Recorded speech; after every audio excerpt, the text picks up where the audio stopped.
సంతోషంగా అందరూ చప్పట్లు కొట్టాలి గట్టిగాను, హల్లెలూయా అని చెప్పండి. ఎవ్వరూ మౌనంగా బెల్లం కొట్టిన రాయిలా కూర్చోమాకండి. అందరూ దేవుని సన్నిధిలో ఆయన స్తుతిస్తూ ఆరాధిస్తూ దేవుని సన్నిధిలో చక్కగా వాక్యం వినండి.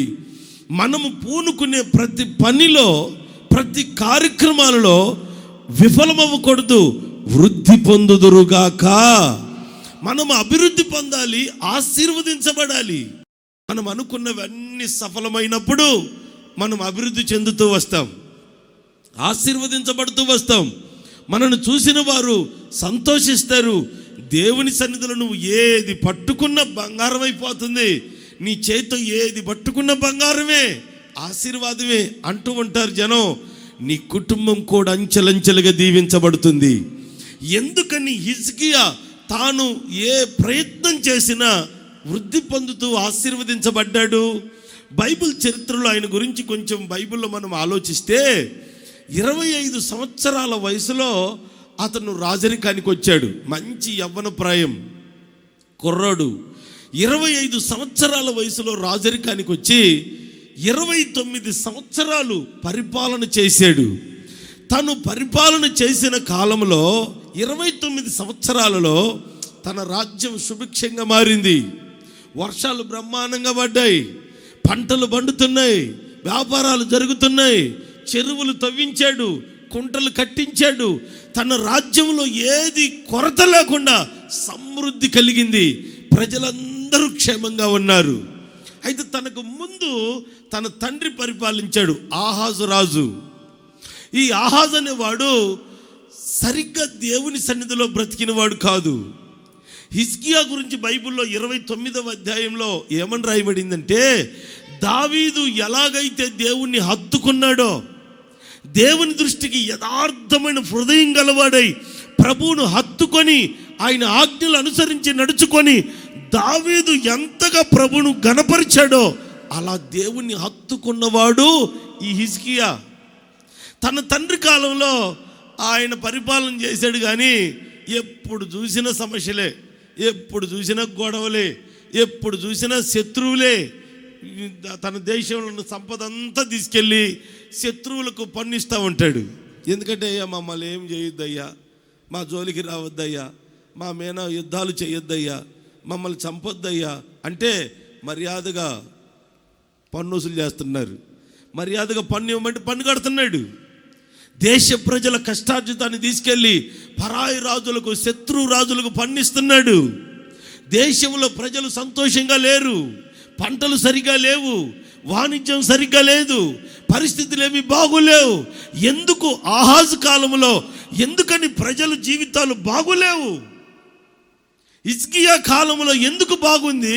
తన తండ్రి పరిపాలించినప్పుడు ఎందుకు సరిగ్గా పరిపాలన జరగలేకపోయిందంటే, హిజ్కియాకు ఒక స్టెబిలిటీ లేదు, ఒక స్థిరత్వం లేని వ్యక్తి. ఎవరైనా కొంచెం బాగున్నారు అనుకుంటే వాళ్ళు ఏం చేసి బాగున్నట్టు అనుకుంటాడు. ఎవరైనా వచ్చి అతని మీద యుద్ధం చేసి జయించారనుకో, అతను నన్ను ఓడించి జయించాడంటే వాళ్ళ దేవతలు గట్టోళ్ళు అనుకుంటా, వాళ్ళ దేవుళ్ళు గొప్పలు అనుకుంటా అని వాళ్ళు పూజించే శిలలు తెచ్చుకుంటాడు.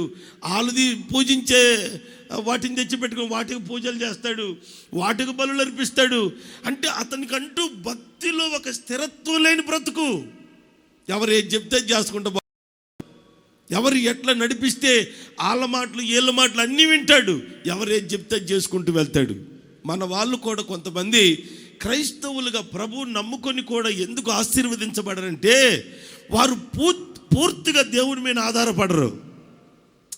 పేరుకేమో క్రైస్తవులే, దేవుని బిడ్డలే, యేసు రక్తంతో కడగబడిన వారే, కానీ దేవుని మీద ఆధారపడి బ్రతకరు. ప్రభు వాక్యం చెప్పినట్టుగా వారు నడవరు. ప్రభు నిన్ను ఆశీర్వదించుటకు ఏ మాటలైతే నీకు ఇచ్చాడో, ఏ మార్గమైతే నీకు ఇచ్చాడో, ఆ మార్గంలో ఆ మాటల ప్రకారం నువ్వు జాగ్రత్తగా నడుచుకుంటే నీ జీవితం వర్ధిల్లుతుంది. హిజ్కియా దేవుని మాట ప్రకారం నడుస్తున్నాడు. దేవునికి ఏది ఇష్టం లేదో దాన్ని తీసేస్తున్నాడు. దేవునికి ఎలా ఉంటే సంతోషం కలుగుతుందో ఆ కార్యక్రమాలన్నీ చేస్తున్నాడు. ఈ ఆహాజ్ అలాంటి వాడు కాదు. ఎవరేం చెబితే అవన్నీ చేస్తుంటాడు. అటు పరిగెడతాడు, ఇటు పరిగెడతాడు, వాళ్ళు చెప్పింది చేస్తాడు. అంతరం కట్టించుకో అన్నాడు, అంతరం కట్టించుకుంటాడు. రచ్చరేగ పెట్టుకుంటాడు. అతనికంటూ ఒక నిర్ధారణ లేని భక్తి, అతనికంటూ ఒక స్థిరత్వం లేని జీవితం, అతను ఎట్టబడితట్ట బ్రతుకుతూ వచ్చాడు.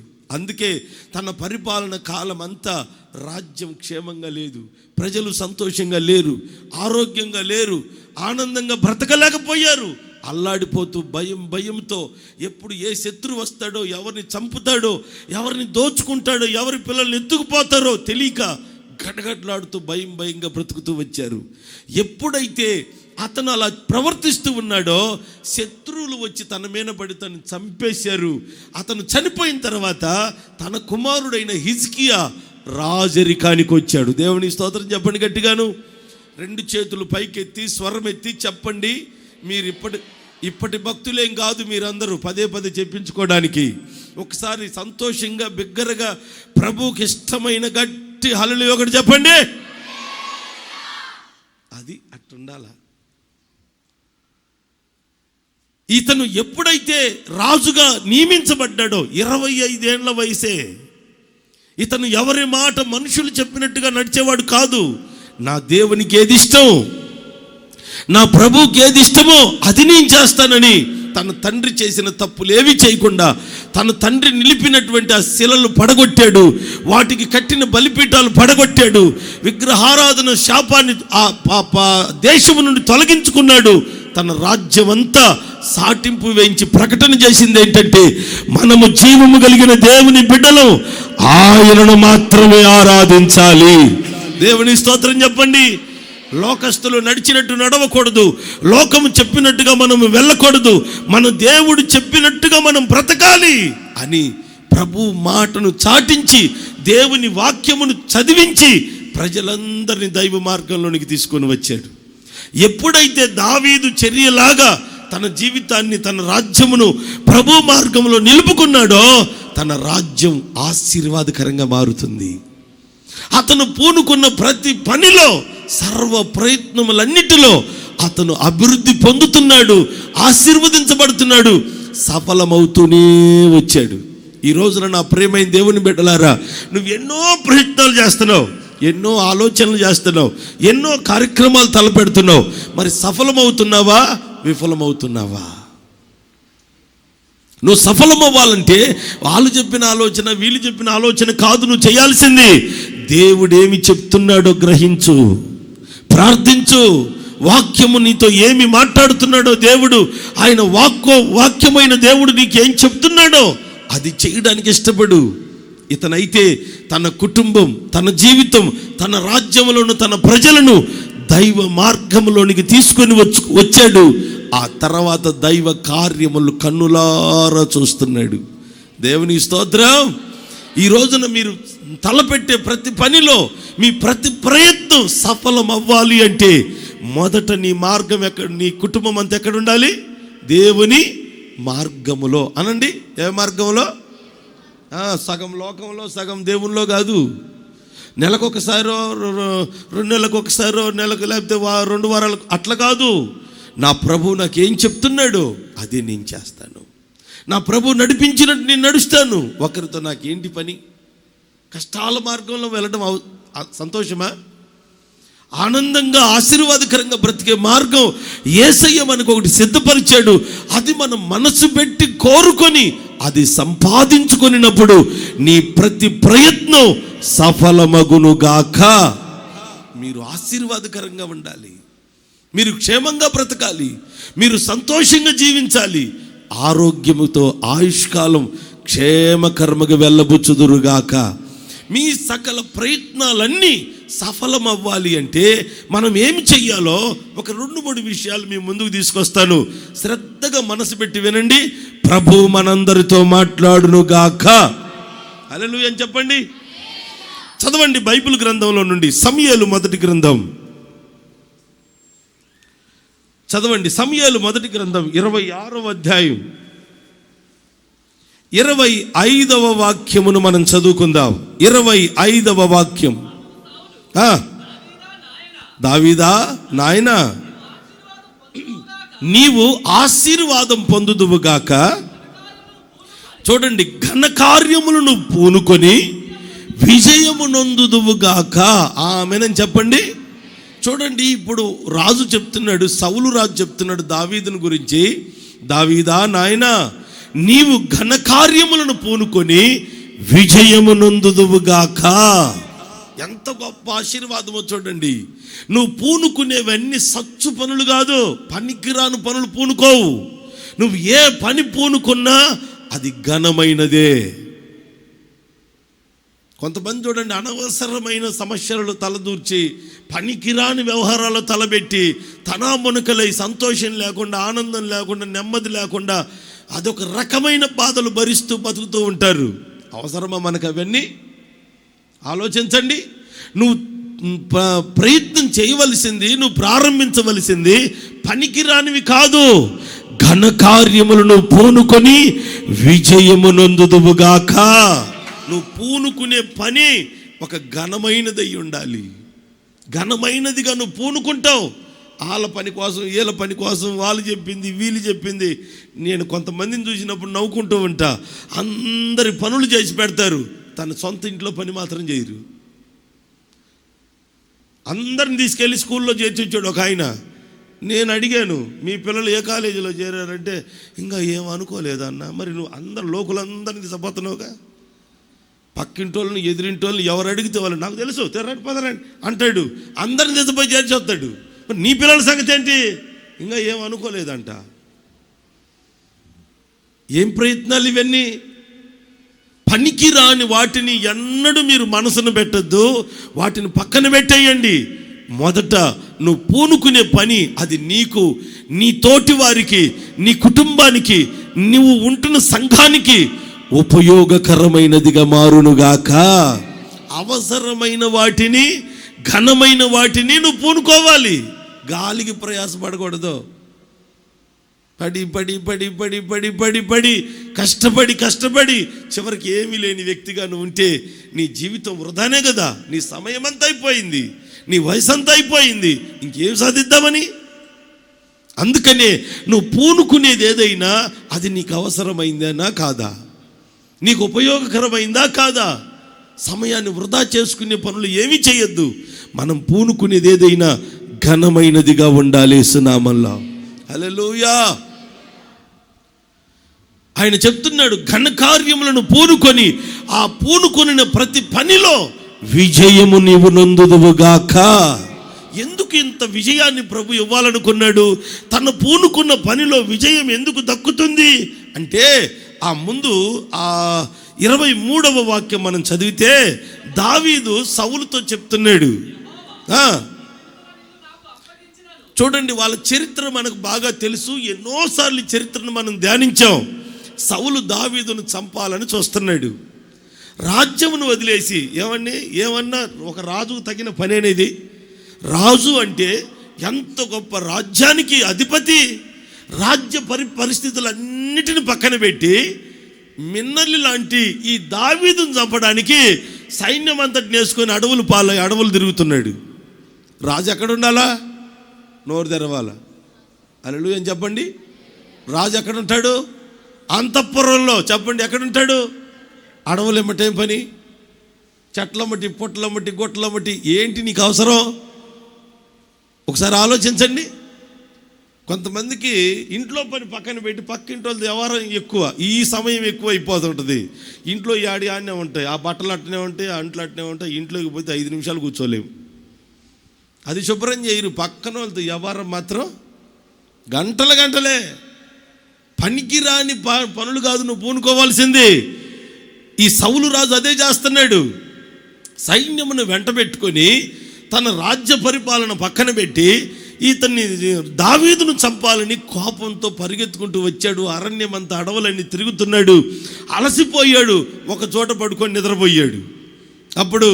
వెంటనే నిద్రపోతుంటే నెమ్మదిగా దావీదుతో ఇంకొక వ్యక్తి, ఇద్దరు కలిసి కిందకు వచ్చారు, కొండ దిగి వచ్చారు, పడుకొని ఉన్నారు. దగ్గరికి వెళ్ళాడు, ఈట తీసుకున్నాడు, నీళ్ళ తిత్తిని తీసుకున్నాడు, కొంచెం తన వస్త్రాన్ని కట్ చేసుకున్నాడు. మౌనముగా మరలా అక్కడి నుంచి వెళ్ళి కొండ మీదకి ఎక్కి గట్టిగా కేకలు పెట్టాడు. నిద్రపోతున్న వాళ్ళు తుల్లిపడి వచ్చాడు పట్టుక యాంది పట్టుకునేది, నేను ఎక్కడున్నా మీరేడున్నారు అని అప్పుడు చెప్తున్నాడు ఈ మాట. ఈరోజు యెహోవా నిన్ను నా చేతికి అప్పగించాడు. యెహోవా చేత అభిషేకము నొందిన వానిని చంపనొల్లకపోయినందున నా నీతిని నా విశ్వాస్యతను చూచి నాకు ప్రతిఫలము దయచేయునుగా. కొట్టొచ్చు కదా గట్టిగాను, అందరూ నాకు ప్రతిఫలము దయచేయునుగాక. మనం ఈ రోజున పూనుకున్న ప్రతి పనిలో ప్రతిఫలం కావాలంటే, అభివృద్ధి చెందాలంటే, ప్రతి ప్రయత్నం సఫలీకృతంగా మార్చబడాలంటే మనము దేవుని సన్నిధిలో ఎలా ఉండాలని ప్రభు కోరుకుంటున్నాడో తెలుసా? నీతిమంతులుగా మనముందుముగాక. అందరూ చెప్పండి, ఎట్లా ఉండాలి? నీతిమంతులు అంటే మనకు ఒకటి తెలుసు, బాప్తిస్మం పొందితే నీతిమంతులు అయిపోయినట్టే. మీలో చాలామంది బాప్తిస్మం పొందారు, మీరందరూ నీతిమంతులే, ప్రభు మిమ్మల్ని దీవించునుగాక. ఆ ఒక్కటి సరిపోదు, నీతిని కాపాడుకునే వ్యక్తి అయి ఉండాలి. అప్పుడెప్పుడో బాప్తిస్మం పొందాం, తర్వాత తిరగాల్సిన చోట తిరుగుతూనే ఉన్నాం, చేయకూడని పనులు చేస్తూనే ఉన్నాం, మాట్లాడకూడని మాటలు అన్నీ జరుగుతూనే ఉన్నాయి. బాప్తిస్మం మాత్రం పొందాం. దయచేసి అట్లా ఉంటే మీ ధోరణి మార్చుకొని, మీ మాట, చూపు, ఆలోచన, ప్రవర్తనలు పరిశుద్ధపరుచుకొని దేవుని రక్తం చేత కడగబడి పరిశుద్ధమైన జీవితం జీవించండి. మీలో యేసయ్య నీతి నిలిచి ఉండునుగాక. ఇక్కడ చెప్తున్న ఇంకొక నీతి ఏంటో తెలుసా? నీతిమంతుడని ఎవరినంటారు? ఆయన రక్తంతో కడగబడిన వారిని మాత్రమే కాదు. ఇక్కడ 2 విషయాలు చెప్పాడు. యెహోవా చేత అభిషేకించబడిన వ్యక్తిని చంపనొల్లకపోయినందువలన ఆయన నా నీతిని, నా విశ్వాస్యతను చూచి నాకు ప్రతిఫలము దయచేయును. నేను నీతిమంతునిగా నా దేవుని దృష్టి కనబడుతున్నాను గనుక, ఇదిగో నేను ఘనకార్యములను పూనుకొని విజయము నొందుతాను. నేను పూనుకున్న ప్రతి పనిలో నాకు విజయం వస్తుంది. నా ప్రభు ఇస్తాడు. నన్ను అవమానపరచడు, సిగ్గుపరచడు. నేను వేసే పంట అయినా, నేను చేసే ఉద్యోగమైనా, నేను చేసే చేతి పని అయినా, కూలి పని అయినా, ఏ పనైనా, నేను పూనుకున్నది ఏదైనా సరే నా దేవుడు దాంట్లో విజయాన్ని నాకు అనుగ్రహిస్తాడు. దేవుని స్తోత్రం చెప్పండి. ఆశీర్వాదకరంగా మారుస్తాడు. ఈరోజు ఉదయం ఒక సహోదరి వచ్చి, అన్నయ్య నేను బల్లారాధనకు వద్దాం అనుకున్నాను కానీ కుదరలేదు అన్నయ్య, ప్రార్థన చేయి, నాకు దశంభాగం ఇచ్చి నేను అర్జెంటుగా హాస్పిటల్కి వెళ్ళాలి. ఆ డాక్టర్ గారు ఏమో ఈరోజే వస్తాడంట, ఆదివారమే వస్తాడంట, మధ్యాహ్నానికి వెళ్ళిపోతాడంట. అన్నయ్య నా కొరకు ప్రార్థన చేయి, నేను హాస్పిటల్కి పోతున్నాననింది. మళ్ళీ దశంభాగం కూడా తెచ్చింది తల్లి. చిన్న పని కాదు. నాకు నవ్వు వచ్చింది. హాస్పిటల్ పోయేదానికి ఆదివారమే హాస్పిటల్కి పోవాలనుకుంటున్నావు, ఏంటమ్మా నీ సంగతి అంటే, ఆ వంటది నాకు వచ్చిన వ్యాధి పలానా, ఇప్పుడు మీకు చెప్పకూడదు అవన్నీ. హల్లెలూయానండి. అప్పుడు దేవుడు నాకు ఒక ఆలోచన ఇచ్చాడు. నెలలో ఎన్ని వారాలు ఉంటాయి చెప్పరేంటండి? 4 లేక 5 ఉంటాయి. ఈ 4-5 వారాల్లో వీలైతే వచ్చిద్ది, వీలు కాకపోతే రాదు, పనికి పోద్ది. ఫోన్ మాత్రం చేసిద్ది. ఎప్పుడన్నా వీలైతేనే దశంభాగం తెచ్చిద్ది. మిగతా దశంభాగాలు మరి ఎటు పోతున్నాయి నాకు కూడా తెలియదు.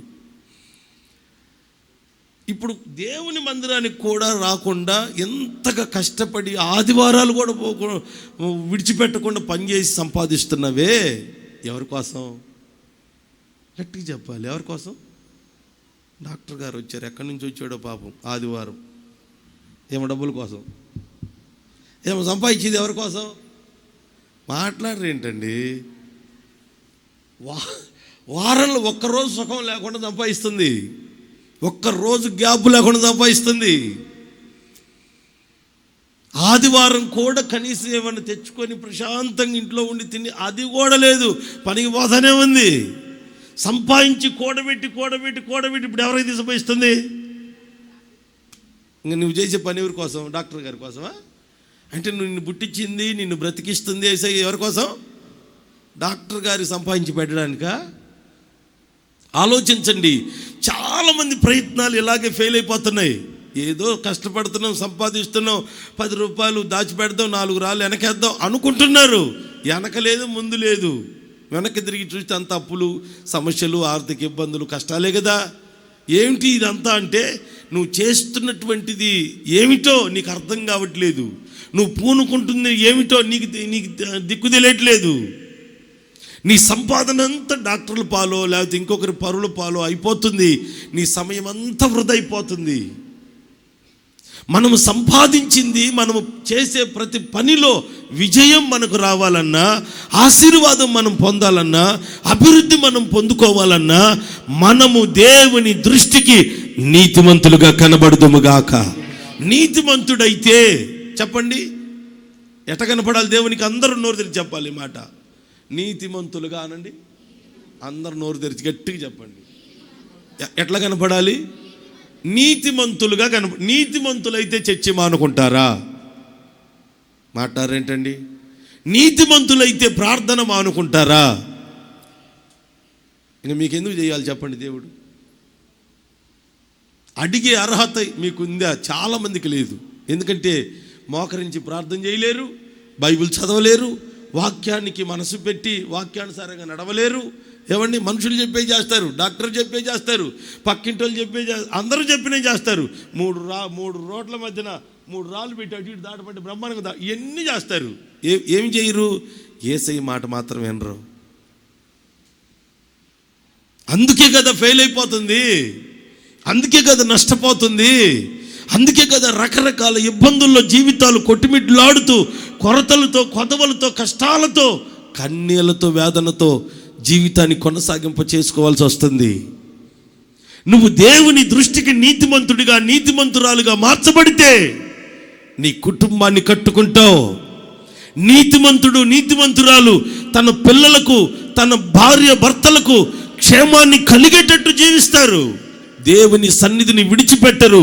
దైవాశీర్వాదం జ్ఞానముగా పొందుకుంటారు. దేవునికి స్తోత్రం. పేరు పెట్టుకొని దేవునికి దూరం అయిపోతా ఉంటే మనలో నీతి ఉన్నట్టా లేనట్ట? ఆలోచించండి ఒకసారి. నీతిమంతులమైతే ప్రభు సన్నిధి అన్నాడు విడిచిపెట్టము. ఇంకొక మాట ప్రభు చెప్తున్నాడు ఇక్కడ చూడండి, అభిషేకించబడిన వ్యక్తిని మనము హాని చెయ్యం. యెహోవా చేత అభిషేకించబడిన వ్యక్తిని చంపనొల్లకపోయినందున ఆయన నా నీతిని, నా విశ్వాస్యతను చూసి నాకు ప్రతిఫలం ఇచ్చును. అభిషేకించబడిన వ్యక్తిని మనం ప్రేమించాలి, అభిషేకించబడిన వ్యక్తిని గౌరవించాలి, హాని చెయ్యకూడదు. అభిషేకించబడిన వారు ఎవరున్నారండి అంటారా? నీ ప్రక్కనున్న వారందరూ అభిషేకించబడిన వారే. అభిషేకించబడిన వారు గనుకనే మందిరంలో కూర్చున్నారు. స్తోత్రం చెప్పాలి గట్టిగా, హల్లెలూయా అని చెప్పండి. దేవుని మందిరములో అడుగుపెట్టిన నీవు నీ తోటి విశ్వాసిని నువ్వు ప్రేమించలేకపోతున్నావంటే నీలో నీతి ఎక్కడున్నట్టు?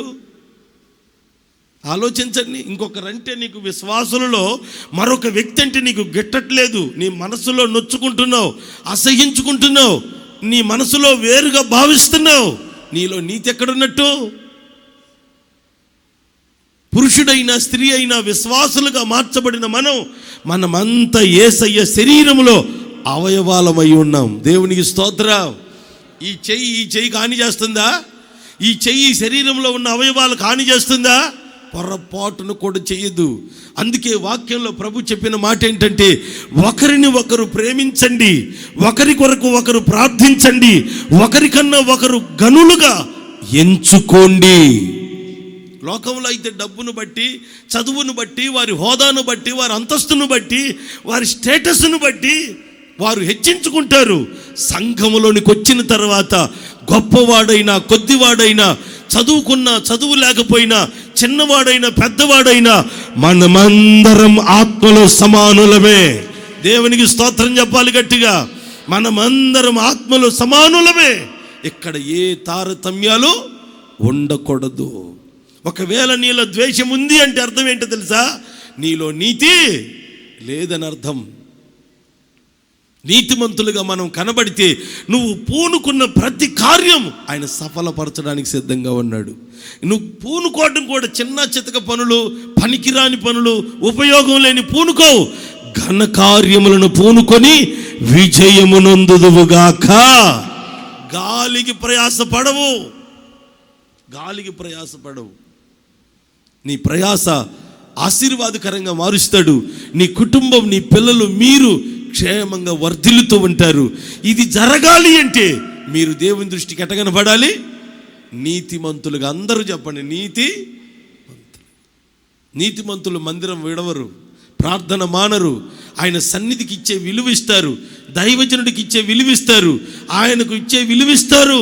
దేవుడంటే లెక్క లేకుండా, భయము లేకుండా, ఏమాత్రం కొంచెం కూడా బెడవ లేకుండా, దేవుడు అంటే అసలు ఏ మాత్రం విలువ లేకుండా బ్రతుకుతున్న భక్తులు కోకొరలుగా ఉన్నారు ఈ కాలం.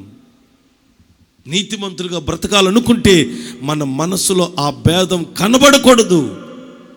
నీ ప్రక్కనున్న విశ్వాసిని ఏనాడు నీ మనసులో కూడా తక్కువ చెయ్యకూడదు. అలా చేసావా నీవు నీతిమంతుడివి, నీతిమంతురాలు కాదని అర్థం. రెండవది ఏమని రాయబడింది? శత్రు ప్రాణం కోరలేదట. ఆయన ఎవరికి విలువిచ్చాడంటే అతన్ని చంపడానికి వచ్చిన వ్యక్తి అతని శత్రువే, కానీ తన తలపైన ఉన్న యెహోవా అభిషేకించిన అభిషేకమునకు విలువిచ్చాడు. దేవుని స్తోత్రం. నిద్రలో పడుకొని నిద్రపోతున్నాడు, పక్కనే ఈట ఉంది.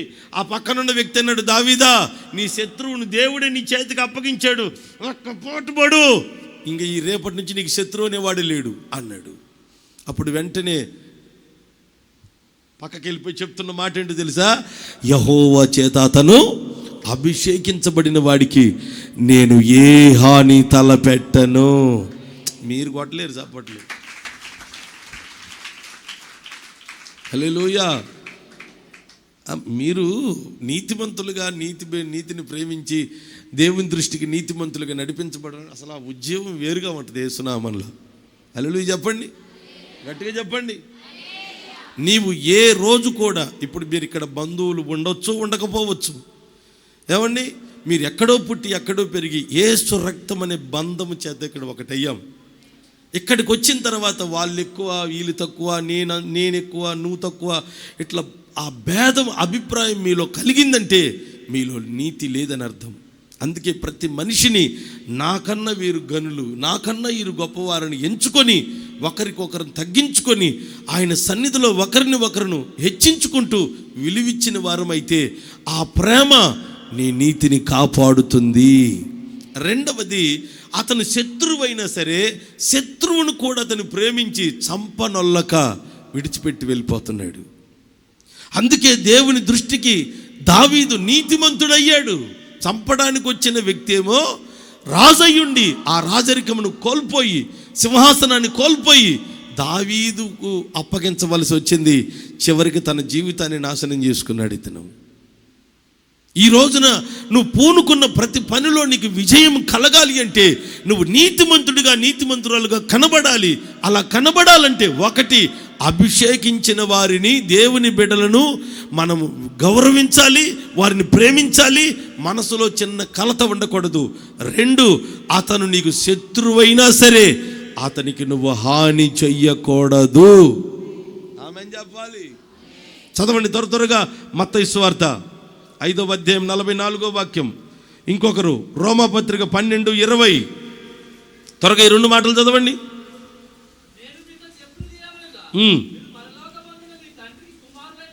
మీరు పరలోకమందున్న మీ తండ్రికి కుమారులై ఉండునట్లు. ఎవరిని?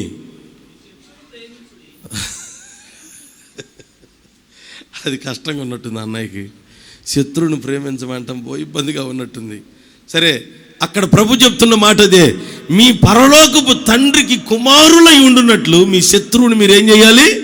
ప్రేమించేవారు అవ్వాలి. రోమాపత్రిక 12వ అధ్యాయం 20వ వాక్యం.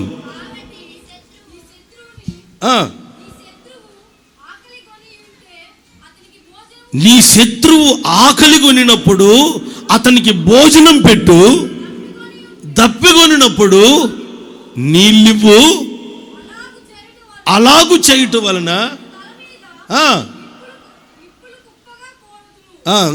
తర్వాత చదువు. దేవుని స్తోత్రం చెప్పండి.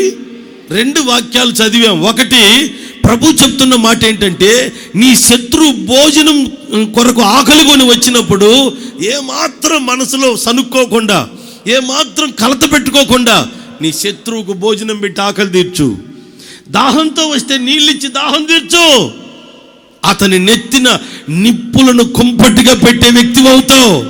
అనవసరంగా సనుక్కొని, వీడికేంది నేను అన్నం పెట్టేది, వీడికేంది నేను నీళ్ళు ఇచ్చేది అని లోపల సనుక్కున్నావనుకో, నీ నెత్తిన పెట్టుకొని ఉంటావు కుంపటి. తీర్పు తీర్చే పని మంది కాదు, శిక్షించే పని మంది కాదు. నువ్వు పూనుకున్న ప్రతి కార్యం సఫలపరచబడాలంటే నీ నీతి కాపాడబడాలి. నీవు నీతిమంతుడు అని ఎప్పుడు ఎంచబడతావంటే, 1, పరిశుద్ధులు అభిషేకించబడిన వారిని ప్రేమించాలి. 2, నీ శత్రువును కూడా నువ్వు ప్రేమించే వ్యక్తి అవ్వాలి. పేతురు మొదటి పత్రిక 3వ అధ్యాయం 9వ వాక్యం నుంచి గబగబా చదువుకుంటారండి కొన్ని వాక్యాలు. పేతురు మొదటి పత్రిక 3వ అధ్యాయం 9వ వాక్యం నుంచి చదువుకోండి బైబిల్ ఉన్న వారందరూ. ఆశీర్వాదమునకు వారసులగుటకు మీరు పిలువబడితిరి గనుక, ఏంది? కీడుకు ప్రతి కీడైనను దూషణకు ప్రతి దూషణైనను చేయక దీవించండి. జీవమును ప్రేమించి మంచి దినములు చూడగోరువాడు చెడ్డదాన్ని పలుకకుండా తన నాలుకను, కపటపు మాటలు చెప్పకుండా తన పెదవులను కాచుకొనవలెను. కీడు నుండి తొలగి మేలు చేయవలెను. సమాధానమును వెతకి దాన్ని వెంటాడాలి. ప్రభు కన్నులు నీతిమంతుల మీదను, ఆయన చెవులు వారి ప్రార్థనల వైపునను ఉన్నవి గాని, ప్రభు ముఖము కీడు చేయి వారికి విరోధముగా ఉన్నది. దేవునికి స్తోత్రం చెప్పండి. నీతిమంతులు చేసే ప్రార్థన అంటే ఆయనకి ఇష్టం. నీతిమంతులు చేసే కార్యక్రమాలన్నీ ఆయనకి ఇష్టం. ఆయన కన్నులు నీతిమంతుల మీద ఉంచాడు, క్షేమంగా కాపాడుకుంటాడు. వారు ఏదన్నా ఆలోచన చేశారనుకో, వెంటనే సఫలపరుస్తాడు. వారు ఏదన్నా పని పూనుకున్నారనుకో, ఆ పనిలో విజయమును ప్రసాదిస్తాడు. ఎందుకంటే వారు నీతిమంతులు. వారు చేతులు ఎత్తి ప్రార్థిస్తే వెంటనే ప్రార్థన ఆలకిస్తాడు. ఎలా నీతిమంతులయ్యారు? ఆశీర్వాదమునకు వారసులు గనుక మీరు కీడుకు ప్రతి కీడైనను దూషణకు ప్రతి దూషణైనను నువ్వు చేయకూడదు, దీవించే వ్యక్తివై ఉండాలి. స్తోత్రం చెప్పండి గట్టిగా. నీ శత్రువు నీకు నష్టం చేశాడని, నీ శత్రువు నీ కష్టాలు తెచ్చాడని తిరిగి నువ్వు చెయ్యకూడదు. ఒకవేళ నీకు నష్టం చేసినా నువ్వు వారిని దీవించే వ్యక్తి అనుకోండి, శత్రువుని ప్రేమించే వ్యక్తి అనుకోండి, వారికి ఆకలి దప్పుకలు తీర్చిన వ్యక్తి అనుకోండి, దైవ దీవెన నీ సొంతమవుతుంది. మీరు దేవుని దృష్టికి నీతిమంతులు. అది ప్రభు చెప్తున్న మాట. పగ తీర్చుకోవడం మన పని, చెప్పాలి మన పని కానే కాదు, మంది కాదు. అది శత్రువుని మనకు తెలుసు, దేవునికి కూడా తెలుసు. నిన్ను నీతిమంతులుగా పరిశుద్ధులుగా మార్చి నిన్ను ఆశీర్వదించడానికి శత్రువులు నీ దగ్గరికి వచ్చే అనుమతిస్తాడు యేసయ్య. ఆయన అనుమతి లేకుండా మన కనిగ్రుడ్డును ముట్టడానికి ఎవడి తరం, ఒక్క వెంట్రుక రాలడానికి వీలు. అది మరి ఆయన కాపుదల. అయినా శత్రువు వచ్చి నిన్ను బాధ పెడుతున్నాడు అంటే అర్థం ఏంటి? నిన్ను హెచ్చించాలనుకుంటున్నాడు. నిన్ను నీతిమంతుడిగా నీతిమంతురాలుగా చెయ్యాలని శత్రువుని పంపించాడు. వాళ్ళు వచ్చి నిన్ను బాధ పెట్టారు, అయినా నువ్వు మౌనంగా ఉన్నావు. ఆకలి కొంటే అన్నం పెట్టావు, నీళ్ళంటే నీళ్ళు ఇచ్చావు, వారిని క్షేమంగా ప్రేమించావు. ఏ హాని వారికి చేయలేదు. నీవు కీడుకు ప్రతి కీడు చేయలేదు కనుక నువ్వు దేవుని దృష్టికి నీతిమంతులు కనుక మిమ్మల్ని అభివృద్ధి పదంలోనికి తీసుకెళ్ళిపోబోతున్నాడు. దేవునికి స్తోత్రం చెప్పాలి గట్టిగాను. ఆశీర్వాదకరముగా ప్రభు మిమ్మల్ని మార్చునుగాక. అందుకు శత్రువుని అనుమతిస్తాడు ఆయన. కంగారు పడకూడదు. నీవే కక్ష తీర్చుకోవాలని, నీవే పగ తీర్చుకోవాలని, నీవే ఏదో చేయాలని తపన పడ్డావనుకో, నీ తపన నీకే సరిపోద్ది. ఇంకా దేవుడు ఏం పట్టించుకోడు. ఇంకా జీవితకాలం వాళ్ళని తిట్టుకుంటా, వాళ్ళతో అనిపించుకుంటా, నువ్వు తిట్టుకుంటా, వాళ్ళంటావు, నువ్వు అంటావు. ఇదే వ్యవహారం, నీ జీవితం అంతా ఇంతే. పక్కన ఒక అక్క ఉంటుంది, ఇంకంతే నీ పరిస్థితి కూడా. మౌనంగా భరించు. ప్రభు చెప్పాడు కదా, నీతిమంతుడు మౌనంగా భరించు. కీడుకు ప్రతి కీడు చేయకు, దూషణకు ప్రతి దూషణ. నిజం చెప్పండి, బాత్రూంలో పోయి తిట్టుకోరు కొంతమంది భర్తల్ని. వీడు చేతులేరుగా అంటే కొడతాడు, అంటే కొడతాడు, లేకపోతే తిడతాడు, నలుగురులో అవమానపరుస్తున్నాడని ఎన్ని శాపనార్థాలు పెట్టుకొని వస్తారు లోపలికి వెళ్ళి. చాలామంది ఉన్నారు అలాంటి వాళ్ళు. మౌనంగా భరించండి, తీర్పు తీర్చే దేవుడు మనకున్నాడు. దేవునికి స్తోత్రం చెప్పండి. మీరందరూ దేవుని దృష్టికి నీతిమంతులుగా కనబడాలి. ఒక్కొక్కసారి నాకు చాలా సంతోషం అనిపించింది. ఇంకొక మాట ఉంది. మరియమ్మ, యేసు ప్రభు తల్లి అయిన మరియా వివాహం కాక మునిపే యోసేపుకి ఆమెకు ఎంగేజ్మెంట్ అయింది. వీళ్ళిద్దరికీ కొద్ది రోజుల్లో వివాహం అవుద్ది అని ఎంగేజ్మెంట్ అయింది. ఈలోపు దేవుని దూత వచ్చి మరియమ్మతో మాట్లాడి యేసు ప్రభును ఆమె గర్భంలో వేసాడు. అప్పుడు ఆమె గర్భవతి అని యోసేపుకు తెలిసింది. మామూలుగా అయితే పెళ్లి కాకుండానే గర్భవతి అంటే ఎట్టుంటుంది వ్యవహారం మీరు చెప్పండి. పెళ్ళి కాలేదండి, ఎంగేజ్మెంట్ అయింది, ఈలోపు 2వ నెల 3వ నెల అని తెలిసింది. ఎట్టుంటుంది బయట పరిస్థితి? అసలు లోకులు ఎట్టుంటారు, కాకులని బైబిల్లో రాసే ఉంది కదా. అలాంటప్పుడు నలుగురు 4 రకాలుగా మాట్లాడుకుంటున్నారు. ఆ సంగతి యోసేపుకి తెలిసింది. ఇదేంట్రా, మొన్న ఎంగేజ్మెంట్ అయిపోయింది, ఈలోపే గర్భవతి ఏంటి అని అనుకొని, అక్కడ రాయబడిన మాట ఏంటంటే, యోసేపు నీతిమంతుడు గనుక ఆమెను ఏ విధం చేత నేను అల్లరి చేయకుండా, నీతిమంతుడు కాబట్టి అలా విడిచిపెడదాంలే అనుకున్నాడట. ఆ మాట చదవండి. మత్తయి సువార్త 1వ అధ్యాయం 19వ వాక్యం చదువుదాం.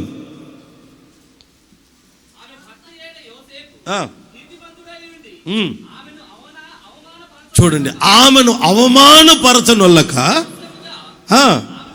రహస్యముగా ఆమెను విడనారగోరాడంట. అంటే విడిచిపెట్టేద్దాంలే అనుకున్నాడట. ఎంత మంచి నీతిమంతుడండి. అదే పెళ్ళికి ముందే ఏదో జరిగిందంటే సాటి పేరు మన వాళ్ళు తప్పడ తీసుకుని ఊరంతా తిరిగి ఇట్టంట అంట ఓకార్లు షికార్లు మన దెబ్బ పడితే హల్లెలూయా. ఏందనుకుంటున్నారు? చిన్నదే పెద్ద చేసి చూపిస్తారు. అతను నీతిమంతుడు గనుక మరి ఆమె ఎందుకు గర్భవతి అయిందో ఆయనకి తెలియలే. అప్పటికి ఎందుకయిందో, ఎందుకు వచ్చిన గొడవ, సైలెంట్గా అలా ఆమెను ఏమాత్రం ఆమె గురించి బయట చెప్పగా సైలెంట్గా విడిచిపెడదాం అనుకున్నాడట. ఈలోపు అదే రాత్రి దేవుని దూత యోసేపు దగ్గరికి వచ్చి మాట్లాడుతున్నాడు.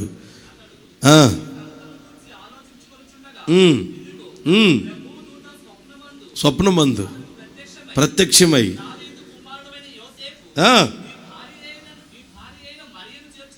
మరియను చేర్చుకొనుటకు భయపడద్దు,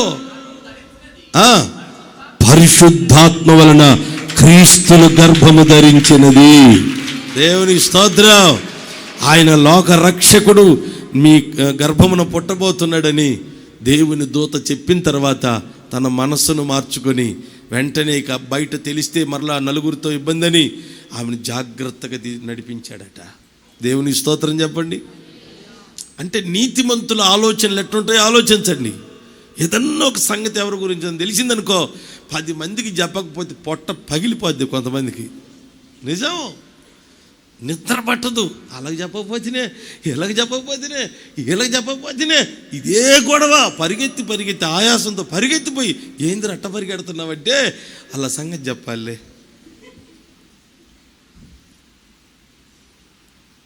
ఇట్లా ఉండకూడదు. నీతిమంతులైతే సంగతి మరుగు చేస్తారు. దేవుని స్తోత్రం చెప్పండి. హల్లెలూయా అని చెప్పండి గట్టిగాను. నీతిమంతులుగా మనం ఉండాలి. మొదటి విషయం ఇది. నీతిమంతులం అంటే ఏ విషయంలో? బాప్తిసం పొందడం ఒకటే కాదు,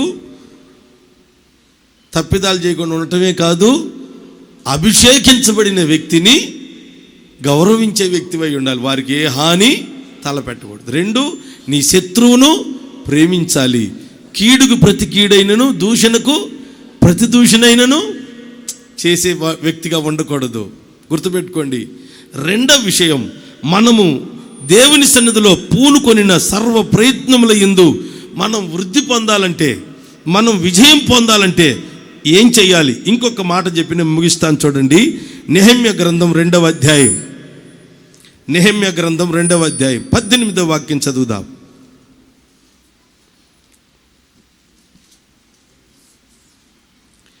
నెహెమ్యా గ్రంథం 2వ అధ్యాయం 18వ వాక్యం చదవాలి.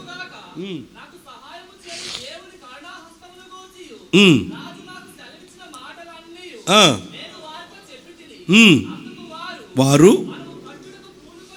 మనము కట్టుటకు పూనుకొందము రండని చెప్పి, ఇదిగో ఇది అండర్లైన్ చేసుకోండి, ఈ మంచి కార్యము చేయుటకై బలము తెచ్చుకొనిరి. ఆమెను చెప్పండి.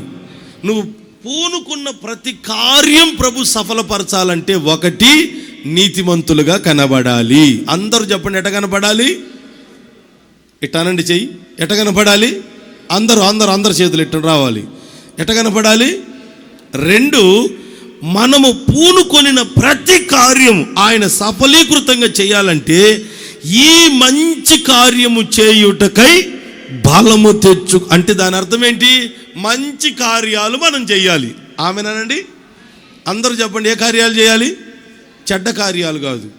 కొంతమందికి చెరుపు కొంటలు పనులు చేయడానికి సిద్ధంగా ఉంటారు, పని పెట్టుకొని ఉంటారు. అవి మంచి మాత్రం చేయరు. ఒక మంచి మాట చెప్పరు, చెడ్డ మాటలు చెప్పి కుటుంబాలు నాశనం చేయమంటే, వారి జీవితాలు నాశనం చేయమంటే, వారి బ్రతుకులు బుగ్గిపాలు చేయమంటే ఎంత సరదానో. అదొక బ్యాచ్ ఉంటుందిలేండి. మనకైతే ప్రభు చెప్తున్న మాట, నువ్వు పూనుకున్న ప్రతి పని సఫలీకృతంగా మార్చబడాలంటే మీరెప్పుడు మంచి కార్యములు చేయుదురుగాక. నీ మంచి కార్యమును బట్టి, నీ మంచి మాటను బట్టి ఒక కుటుంబం కట్టబడాలి, ఒకరి జీవితం బాగుపడాలి, ఒక వ్యక్తి సంతోషించాలి, ఇంకొకరికి మేలు జరగాలి, ఆశీర్వాదకరంగా ప్రజలు ఉండాలి. అదే నువ్వు పూనుకోవాల్సింది. మంచి కార్యం చేయాలి. మీకు ఒక చిన్న సంగతి చెప్తాను, వినండి. ఎవరో చెప్తుంటే విన్నాను చాలా రోజుల క్రితం. చెప్తా వినండి. ఒక బంగారు షాప్లో దొంగలు పడ్డారట. బంగారు కొట్టు తెలుసు కదా, నగలు కమ్మలు ఇదెత్తారా మీరు. ఆ షాపులో దొంగలు పడి డబ్బులు బంగారం మొత్తం ఎత్తుకుపోయారు. ఎత్తుకుపోతే ఉదయాన్నే ఆ కొట్టు యజమానుడు వచ్చాడు, చూసుకున్నాడు, వరి గుండెలు బాదుకున్నాడు. డబ్బులు పోయినాయి, బంగారం పోయింది, నగలన్నీ పోయినాయని పరిగెత్తుకుంటూ వెళ్ళి పోలీస్ స్టేషన్లో కేసు పెట్టాడు. కేసు పెడితే పోలీసులు చేసిన పని ఏంటి? వచ్చారు, సీసీ కెమెరాలు వాళ్ళు చూసేది అయ్యే కదా, సీసీ కెమెరాలో చూశారు. చూస్తే దొంగలు వచ్చారు. రాత్రి వచ్చి చూశారు. చూస్తే దొంగలు వచ్చి లోపల మొత్తం పగలగొట్టేశారు. ఆ బీరువాను లాకర్లు అన్ని పగలగొట్టేశారు, అద్దాలన్నీ పగలగొట్టేశారు. ఈ వీడియోలో సీసీ కెమెరాలు అన్నీ క్లియర్గా కనపడ్డాయి. సరే, మొత్తం దోసుకొని వెళ్ళిపోయారు. పోయిన తర్వాత వారు ఇంకొంచెం ఒక 4-5 రోజులు వెనక్కి సీసీ కెమెరాల్లో వెనక్కి చూశారు. చూస్తే ఏం జరిగిందంటే, కొట్టు ముందు ఒక అడుగు తినేవాడు ఉన్నాడు. కొట్టు ముందు పడుకునేవాడు. వాడిని ఈ కొట్టు యజమానుడు ఏం చేశాడంటే కర్ర తీసుకొని కొట్టి, నువ్వు పొద్దున్న లేస్తే మా కొట్టుకాడు ఉంటావు, నువ్వు మా కొట్టుకాడు ఉంటే దరిద్రం, నువ్వు మా కొట్టుకాడ ఉండొద్దు అని కొట్టి తరిమాడు. వాడు అడుగు తినేవాడు కదా, వాడు పాసతో పడి బోధాన్ని వేసుకున్నాడు, వెళ్ళిపోయాడు. ఎందుకని? ఈ వారం క్రితం వాడిని తరిమేశాడు. వాడిని తరిమేసిన తర్వాత దొంగతనం జరిగింది. అంటే దాని అర్థం ఏంటంటే, ఈ అడుక్కు తినేవాడు ఎప్పుడు లేకుండా పోతాడా అని చూస్తున్నారు దొంగలు. చాలా కాలం నుంచి దొంగలు ప్లాన్ వేస్తున్నారు. కానీ ఎప్పుడు చూసిన ఈ అడుక్కు తినేవాడు ఆడు ఉంటాడు. ఎందుకున్నాడంటే, ఈ కొట్టు యజమానుడు ఒక ఆయన ఉన్నాడు. అంటే ఇప్పుడున్నటువంటి అతని తండ్రి ఉన్నాడు. ఒక 10 రోజుల క్రితం చనిపోయాడు. అంతకుముందు ఆ తండ్రి ఉన్నప్పుడు ఏం చేసేవాడంటే, పొద్దున్నే వస్తా టిఫిన్ తెస్తాడు. ఆ అడుక్కు తినేవాడు అక్కడ ఆడ ఉంటే రే రారా నాన్న అని చెప్పి పిలిచి టిఫిన్ పెడతాడు. మధ్యాహ్నం ఓ పార్సిల్ అన్నం తెచ్చి ఆడబెట్టి తినమని చెప్తాడు. సాయంకాలం కూడా అంత భోజనం పార్సల్ తెప్పించి అతనికి భోజనం పెట్టేవాడు. ఉదయం టిఫిన్ దొరుకుతుంది, మధ్యాహ్నం చెప్పాలి భోజనం దొరుకుతుంది, సాయంత్రం బ్రహ్మాండంగా 3 పూటలు జరుగుతుంది. వాడు ఊరంతా ఎందుకు తిరుగుతాడు? ఇంకా పొద్దున్న లేస్తే షాప్ దగ్గరే పడుకుంటాడు వాడు. రాత్రి మగలు షాపు కాడనే కాపలా ఉంటున్నాడు. తండ్రికి తెలుసు నేను చేసే చిన్న మంచి పనే, కానీ నా వేల లక్షల రూపాయల నగలు డబ్బు ఈ షాపుకు కాపలా ఎవరు? పొరపాటున దొంగలు ప్రయత్నం చేశారట. అప్పుడప్పుడు ఆడు పడుకొని కర్ర తీసుకొని గట్టిగా అరిచేసరికి పోలీసులు వస్తారని పత్తా లేకుండా పారిపోయారు. 2-3 సార్లు ప్రయత్నాలు జరిగాయి. అందుకని ఆయన ఆ షాపు యజమానుడు 3 పూట్ల వాడికి టిఫిన్ పెడతాడు, భోజనం పెడతాడు. హాయిగా ఇక్కడే ఉండరా బాబు అని చెప్తుంటాడు. హాయిగా వాడు పడుకున్నంత కాలం షాపు 30 ఏళ్ళు కాపాడబడిందట. షాపు 30 ఏళ్ళు ఉన్నాడట వాడు అక్కడ. ఎప్పుడైతే ఆ యజమానుడు చనిపోయాడో కొడుకు తెలియలా పాపం, ఈ అడుగు తినడికి పెడితే నాకేం వచ్చింది అని కర్ర తీసుకొని కొట్టి తరిమేస్తే వీడి కాకపోతే ఇంకొకడు వాడికి ఊర్లో ఎంతమంది లేరు, అడుగు తినే వరకు 60 ఇళ్ళని అంటారు కదా, వెళ్ళిపోయాడు. ఈ దొంగలు ఎప్పుడెప్పుడు వీడు వెళ్ళిపోతాడా అని చూస్తున్నారు. వాడు ఎప్పుడైతే వెళ్ళాడో అదే వారంలో 4-5 రోజుల క్రితం ఇక దొంగతనం ప్లాన్ చేశారు, మొత్తం దోచుకొని వెళ్ళిపోయారు. ఒక్కసారి ఆలోచించండి, తన తండ్రి చేసిన ఒక చిన్న మంచి పని 30 ఏళ్ళు ఆ షాపు కాపాడబడింది. దేవుని స్తోత్రం చెప్పండి. కొంతమంది కన్న తల్లిదండ్రుల్ని ముసలోళ్ళు అయిపోయారు వీళ్ళతో ఏం పని అని అంత అన్నం పెట్టడానికి కూడా కొంతమందికి బాధ. కన్న తల్లిదండ్రులకు అంత అన్నం పెట్టడానికి, వాళ్ళకు ఒక వస్త్రం తెచ్చివ్వడానికి, మనం పెట్టే ఖర్చులలో, మనం చేసే కార్యక్రమాల్లో వాళ్ళు ఎంతండి. ముసలోళ్ళు ఇంట్లో ఉంటే ఎంత అండగా ఉంటుంది. కుక్కను రాణిస్తారు ఇంట్లోకి? చెప్పరేంటండి, రాణిస్తారా? ఎవడన్నా బయటోడు వచ్చి ఊరుకుంటారా? నడవలేకపోయినా, కళ్ళు కనపడకపోయినా చూసి కర్ర తీసుకొని ఎవడివిరా నువ్వు అంటారా లేదా?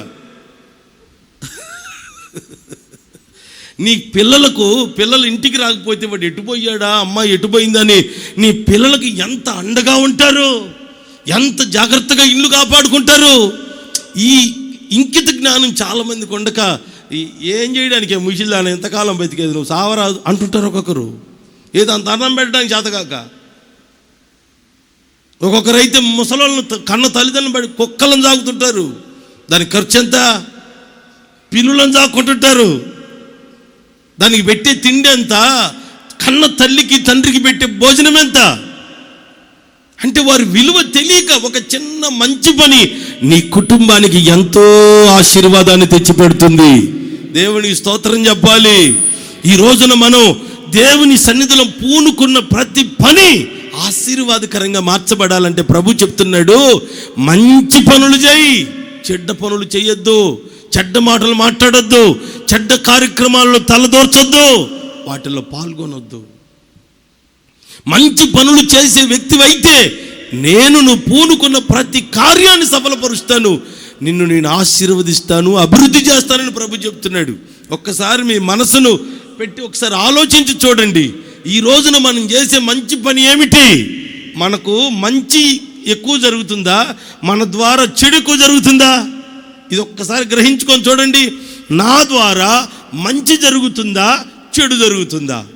ఇది ఒక్కసారి మనం గ్రహించుకోగలిగితే నువ్వు చేసే మంచి ఏమిటో, నువ్వు చేసే చెడు ఏమిటో నీకు అర్థమైపోద్ది. ఇక్కడ ప్రభు చెప్తున్న మాట ఏంటో తెలుసా? నెహెమ్యా ఒక పిలిపిస్తున్నాడు, మన దేవుని మందిరం కట్టుకోవాలి. మనం అందరం కూడుకొని మన దేవుణ్ణి ఆరాధించుకోవడానికి, ఆయన నామాన్ని ఘనపరచుకోవడానికి మన దేవునికి ఒక మందిరము కట్టబడాలి. మంచి పని చేయటం అంటే అర్థం ఏంటంటే మనం అందరం కలిసి ఆరాధించుకోవడానికి మన ద్వారా మందిరం చెప్పాలి. మందిరం మాట్లాడడంలా, మందిరం అక్కోళ్ళు అసలు నోరెత్తడంలా, మందిరం ఏది? ఇంకొకసారి చెప్పండి అమ్మా మీ బంగారు మాట, మీ పలుకు బంగారం తల్లులారా, ఇంకొకసారి చెప్పండి. మన ద్వారా మందిరం కట్టబడాలి. దేవుని దృష్టికి నువ్వు చేసే మొదటి మంచి పని ఏమన్నా ఉంది అంటే దేవుని మందిరము కట్టుటకు నువ్వు పూనుకునే మనిషిగా ఉండాలి. మందిరం కట్టే మనసు కలిగి ఉండాలి. మందిరం కట్టడానికి నువ్వేం చెయ్యాలో, ఏమి చెయ్యగలవో అది చేసే మనసు నీకుంటే చాలు. ఇంకొక చిన్న సాక్ష్యం చెప్తాను, టైం అయిపోని వచ్చింది. ఒక పెద్ద ఆయన ఆ మధ్య నేను ఓ ప్రాంతానికి వెళ్తే ఒక పెద్ద ఆయన కలిశాడు. మందిరంలో చక్కగా పరిచర్యలు చేసుకుంటూ చాలా చక్కగా కనబడ్డాడు. పెద్ద వయసు, 80 ఏళ్ళు దాటి ఉంటాయి. అడిగాను నేను, ఏం పెద్ద అయినా, ఏం ఇంట్లో ఎవరు లేరా, నీకు పిల్లలు ఎవరు లేరా అంటే అందరూ ఉన్నారండి అన్నాడు. ఏంటి నీ సంగతి ఏంటంటే, వాక్యానికి ముందు కాస్త సమయం ఉంటే నాతో మాట్లాడుతూ కూర్చున్నాడు. మంచి ఉన్నతమైన కుటుంబీకుడే, గొప్ప వ్యక్తే, చూడటానికి చాలా చక్కగానే ఉన్నాడు పెద్ద ఆయన. ఆయన చెప్తున్న మాట ఏంటంటే, అయ్యా నాకు ఇంత ఆస్తి ఉంది, ఇళ్ళు ఉన్నాయి, నాకు ఇంత పొలాలు ఉన్నాయి, నాకు 4 కుమారులు అయ్యా అని చెప్పాడు. 4 కుమారులకు నా ఆస్తి అంతా పంచిపెట్టాను. నాకు మా ఆవిడకి ఇదిగో 2 ఇళ్ళు ఇచ్చారు, ఇది మీ పోషణ. ఒక ఇండ్లేమో మీకు రెంట్ వస్తుంటుంది, మీ పోషణకు సరిపోద్ది, మీ ఫంక్షన్లు అవి సరిపోతాయి, మీరు ఒక ఇంట్లో ఉండండి అని చెప్పారట. మిగతా ఆస్తుపాస్తులన్నీ కొడుకులు పనిచేసుకున్నారు, వాళ్ళు హ్యాపీగా ఉన్నారు. నేను ఒక ఇంట్లో ఉంటూ ఒక ఇల్లు రెంట్కి ఇచ్చుకున్నాను. ఒక రోజున దేవుని మందిరం కట్టబడాలని దైవజనుడు ప్రకటించాడు. అప్పుడు వెంటనే నేను నా ఇండ్లు అమ్మితే 4 లక్షలు వచ్చింది. 4 లక్షలు తీసుకొచ్చి దైవజనుడి చేతిలో పెట్టానయ్యా అన్నాడు. ఇదేంటండి, నీ పోషణ అదేనన్నావు కదా, మరి ఆ 4 లక్షలు పెట్టి ఇండ్లు అమ్మేసి దైవజనుడికి ఇస్తే మరి నీ సంగతి ఏంటన్నా నేను. అతను నవ్వి ఒక మాట అన్నాడు, నాతో చదువుకున్నవారు, నా స్నేహితులు, నా బంధువులు, నా తోటి వారు ఇప్పుడు ఒక్కరు కూడా లేరండి.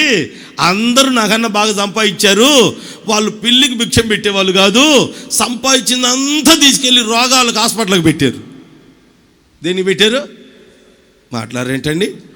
దేనికి పెట్టారు? హాస్పిటల్కి పెట్టారు.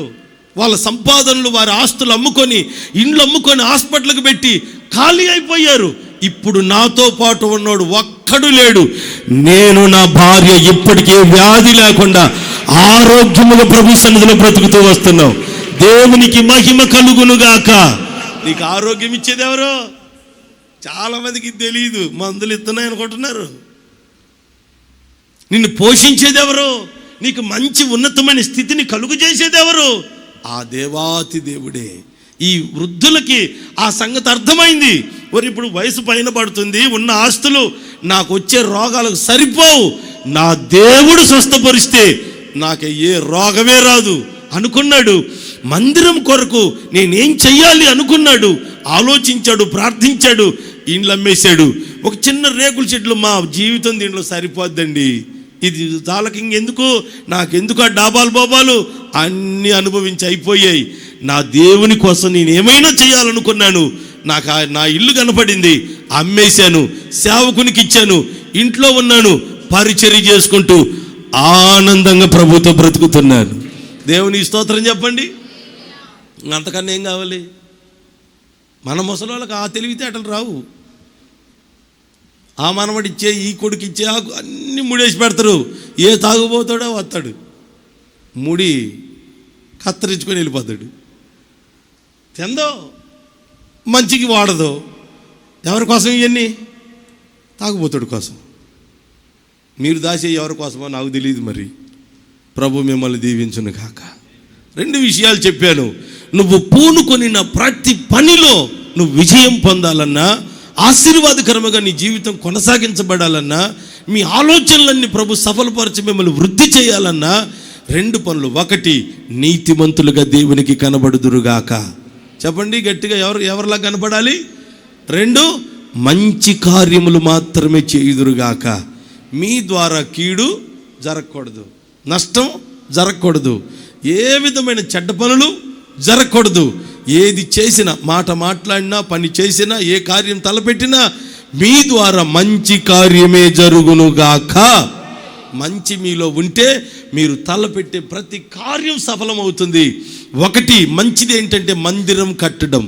2, మంచిది ఏంటంటే నీ దేహమే దేవునికి ఒక ఆలయమై ఉంది. నిజంగా మీరు మంచి వాళ్ళైతే మీ దేహమును సాతానుగాడికి నిలయంగా పెట్టరు. ఇప్పుడు మీలో చూడండి, ఎట్టగైనా చీల్చితే లోపల ఎవడు బయటకు వస్తాడు? మీ లోపల నుంచి బయటకు వచ్చేది ఎవరండి? యేసయ్య వస్తాడా, లేకపోతే దయ్యం వచ్చిద్దా? చాలామంది గుండెలకి చీల్చామనుకో సాతానుగాడి కొమ్ములు వేసుకొని అవుతుంటాడు చూసుకుందామా అని. పైకేమో భక్తులే మీరంతా, లోపల ఎవడున్నాడు? ఈ దేహం ఎవరు సృష్టించారు? చెప్పాలి గట్టిగా, దేవుడే.